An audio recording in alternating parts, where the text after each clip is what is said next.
Good news tayo mga guys. So Justin Brownlee slowly finding form sa head of Asian Games. So magandang balita nga ito mga guys para kay Coach Tim Cone at sa Gilas Pilipinas, lalo na paparating na ang Asian Games ngayong September nga ito, kung saan sa September 26 to be exact ay una nating makakaharap ang bansang Bahrain. So magandang timing ito mga guys. Pero kung bago ka pa lang sa aking munting YouTube channel, baka pwede mo namang i-like and subscribe.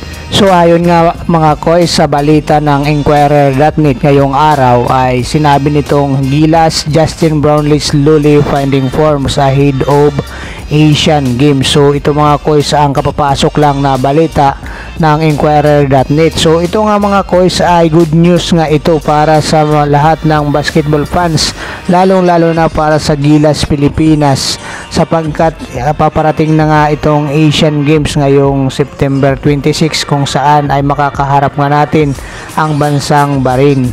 So dito nga mga koys ay itong si Justin Brownlee, sa pagkaalaman ng lahat ay may iniinda pa itong injury sa kanyang kaliwang paa, kung saan ay nagre-recover pa nga ito.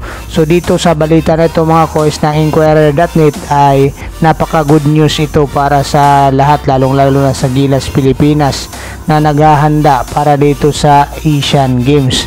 So si Justin Brownlee nga ang resident import ng Barangay Ginebra at naturalized player ng Gilas Pilipinas para sa Asian Games, kung saan nga ito ay hinahawakan din ng kanyang mentor na si Coach Tim Cone.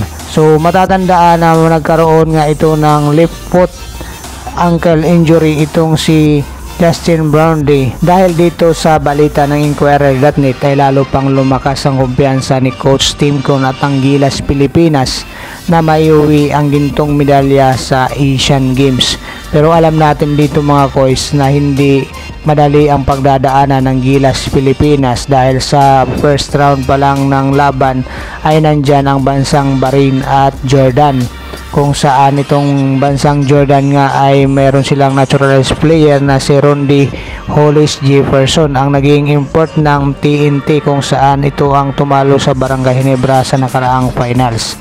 So dito nga mga koys, hindi rin natin po pwede baliwalain ang sinasabi ni Rondy Hollis Jefferson na mas lumakas na nga ngayon ang bansang Jordan dahil sa kanya.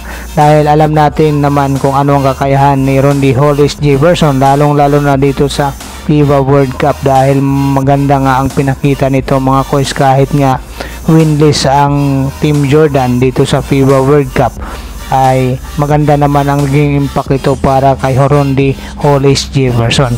Kaya kapaabang-abang itong match up ni Rondy Hollis Jefferson at saka ni Justin Brownlee. Sana nga lang maging 100% na itong ating naturalized player na si Justin Brownlee on time na magharap sila ni Rondy Hollis Jefferson dyan sa Asian Games. So definitely mga koys, yung kay Coach Tim Cone ay mas priority niya ang practice, dahil sa paniniwala nga niya mas importante ang practice dahil mas marami ang matututunan ng mga player through practices. So ito ang paniniwala nga ni Coach Tim Cone kaysa sa laro. Pero hindi din niya ipinagsasantabi ayon nga kay Coach Tim Cone ang mga tune-up games, sapagkat itong tune-up games din ay nakakatulong para sa rhythm ng mga manlalaro, lalong lalo na sa kanilang teamwork.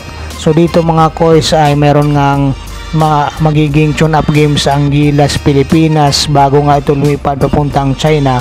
Una rito ay ang Meralco Ball sa Inspire sa Laguna, kung saan ay closed door ito mga koys. Pero yung pangalawang tune-up games ng Gilas Pilipinas kontra dito sa Changwon LG Seekers ay libre ito mga koys at open ito sa lahat ng mga fans ayon kay Coach Tim Cone. So mangyayari ito sa PhilSports Arena sa September 22 nga mga koys. So open lahat ito at libre nga ito mga koys para sa lahat ng mga gustong manood dito at gusto nga ng SMC at saka ni Coach Tim Cone na ilapit ang Gilas Pilipinas para sa mga fans.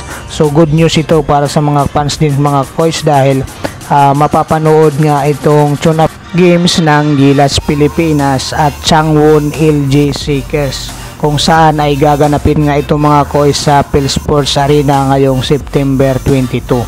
So kung wala kayong mga lakad mga kois, ay markahan nyo ng mga kalendaryo nyo sa September 22 nga, libre ito mga kois, mapapanood ang tune-up games ng Gilas Pilipinas at Korean basketball team na Changwon LG Seekers.